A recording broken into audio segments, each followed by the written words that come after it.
உடல் எடை அதிகமாக இருக்கு. இதுதான் நெறைய பேர் கேட்கக்கூடிய ஒரு கேள்வி. வெயிட் லாஸ்க்கு என்ன பண்ணலாம்? கமெண்ட்ஸ்லயும் வந்து பார்த்தீங்கன்னா, நான் வெயிட் இவ்ளோ இருக்கேன். 100 கிலோவுக்கு அதிகமாக இருக்கேன். எனக்கு எப்படி வெயிட் லாஸ் பண்றது? ஸோ பொதுவாக வெயிட் லாஸ் பண்றதுக்குன்னு நெறைய வழிமுறைகள் இருக்கு.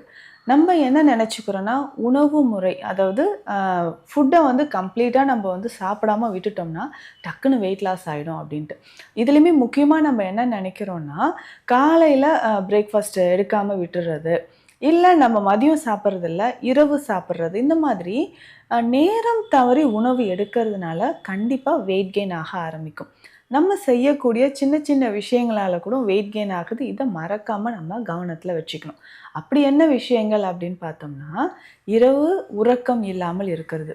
இன்றைய காலகட்டத்தில இந்த தூக்கமின்மை, இரவு தூங்காமல் இருக்கக்கூடிய நபர்களுக்கு அதிகமான உடல் எடை அதிகரிக்கிறத நம்ம பார்க்குறோம். ஸோ தூங்காமல் இருக்கிறதுனால டைஜஷன் ப்ராப்ளம், அல்சர் தொடர்பான பிரச்சனைகள் நெறைய பேருக்கு வருது.